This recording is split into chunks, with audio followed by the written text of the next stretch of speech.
Hello again, and big thank you to everyone who sent in questions. We've got a really good list here, and genuinely looking forward to working my way through them. So, going to start with one from Fly Low Joe about the position, or what is the best position for rear sets, meaning foot pegs, and clip-ons, meaning handlebars. So, um, I want to say I wasn't so fussy on handlebars, but if you ask Brent Stevens, he'll probably tell you that I could notice the difference in a millimeter position wise, but that's if they weren't the same as each other, you know. And in general, if you're a taller person like I am, you might want to move the bars out a little bit, which helps strength side to side for everyone. But moving them out a bit gives you a bit more room on the bike, you know, between the back of the seat and where your hands are. It helps you get your elbows in out of the wind on the straight. Um, and also you can go down on the position of the handlebars, so where the clip-ons are clamped onto the front fork, you can move, say, I don't know, 10, 12 mil, where you like, down, and that helps you get down on the bike a little bit more, you know, in every position on the track you're a little bit lower, which is good if you're tall and up in the wind. If you're shorter, you might not want to do that, and you might not want to move them too far away from you. But that's the general. It's really down to personal preference and being able to muscle it quickly through chicanes and change of direction, turning in when you need to turn in fast. When it comes to rear sets, I am a little bit more fussy, only because, you know, I should start with forward and back doesn't bother me too much. It's just about getting your position with the other levers, and yeah, at a really high level, it does make a difference, you know. But because foot pegs help anti wheelie and help change your direction, but the important thing to me is that they're not too long. You know, when you're building a track day bike, if you get those ones that are long, like the big, they're similar to stock foot pegs for the street. I don't like them because if they're long, when you lean over, it gives you less ground clearance. Your feet are on the ground too easy. So I only want them like this long, not the big fellas, you know, like the stock ones. Um, but really important is height. If they're too low, again, your feet are on the ground, the bike will not turn. You know, if your feet hit the ground before your knee do, really quick, fast indication that the foot pegs are long and low, or you know, long or low. Um, so I mean, it's hard to get. It's you basically your heels almost touching your butt when you're off that side, so it's really cramped. But the bike turns so well because it gives you that extra bit of lean angle, so the bike turns. It will not turn without that lean, and keeps your foot off the ground so you don't wreck those expensive boots. You know, which is important as well. So yeah, forward and back is more important to me to get in the beginning anyway. To get whether you can get your foot in for the gear lever nicely or on the rear brake lever position. But that's it. I hope it was helpful.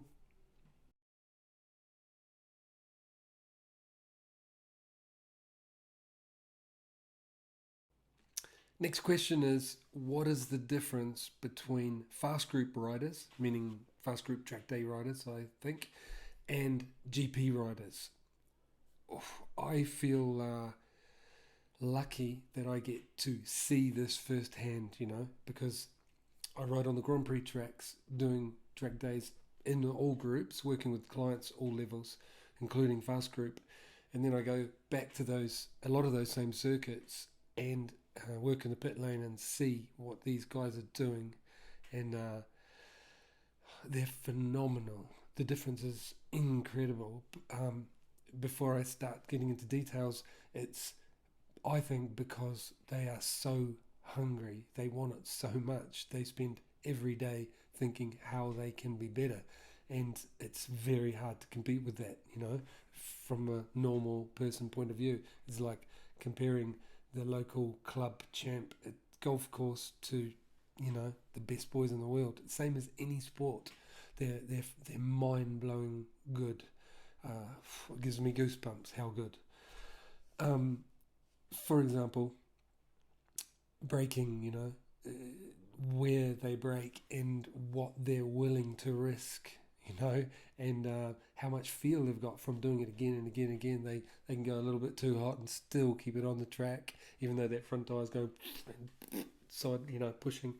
Um, then how one of the first things I noticed when I got out of New Zealand, I went to Sugo and we were testing, and it happened to be testing the same day as John Kosinski on a V-twin fuel injected, I believe, Yamaha 250. So I think it's about 89.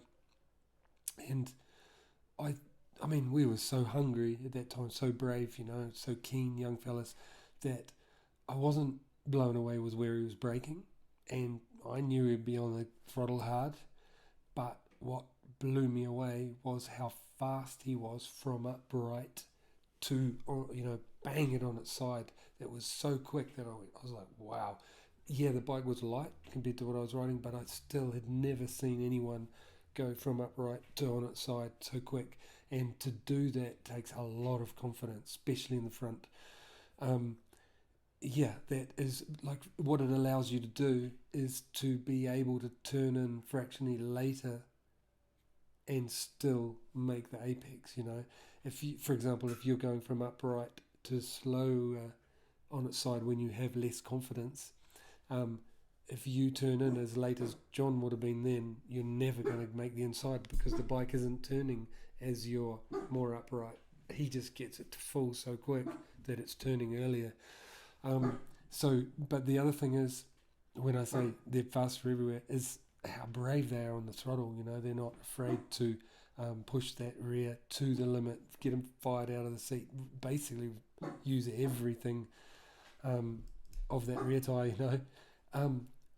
Then there's one other piece I'd like to throw in there that hopefully be useful rather than say it's everywhere, is what I've noticed is from all the experience I have from riding World Championship, World Superbike and Grand Prix, is when I go back to track days and ride with a track day rider and fast group who's impressive rider, great lap times, going quick, and I work with him and I'll get pushed and I'll go, wow, where can I help this guy? Because he's good everywhere.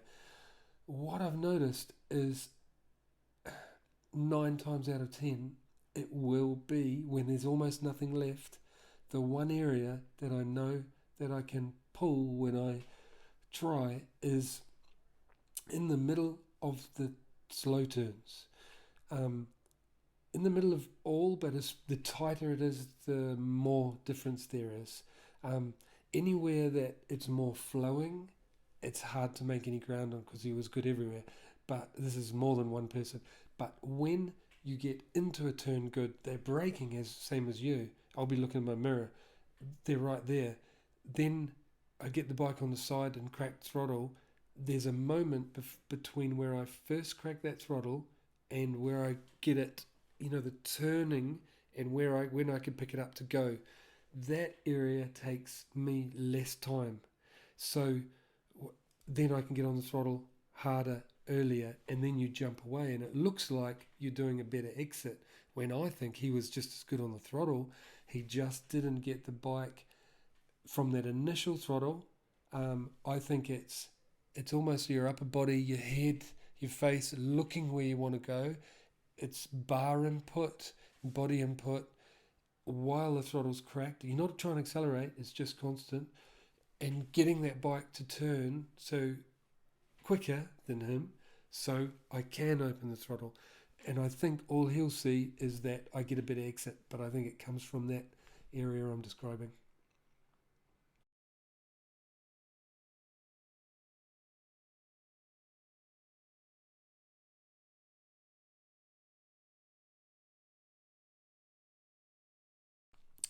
Next question I've got in front of me is about Brad Binder and how the MotoGP paddock has noticed his talent. We had to, everyone had to. I've been a fan of Brad for a while, but to be fair, I'm a fan of most of the Grand Prix riders because they've got this magic ingredients, and Brad's got it clearly, and that is a certain level of natural ability, skill, talent, but a huge amount of work ethic. Any sports person that arrives at World Championship is because they've got, well, especially the top of World Championship, it's because they've got this magic combination. And the question is whether Brad will stay with KTM in the future. That's how I understand it. And I haven't asked Brad, so I don't actually know the answer. All I can do is say my opinion, and that is that Brad has been with Red Bull KTM for years, and most of his career in World Championship, and he won't want to leave, if he doesn't have to. And so if KTM give him what he needs to get the results he wants, there's no reason to.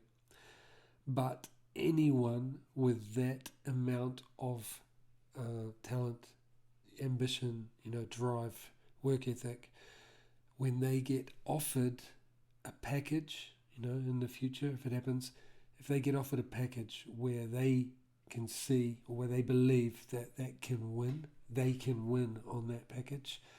It's not about the money. If the money's fair, they're going to take it.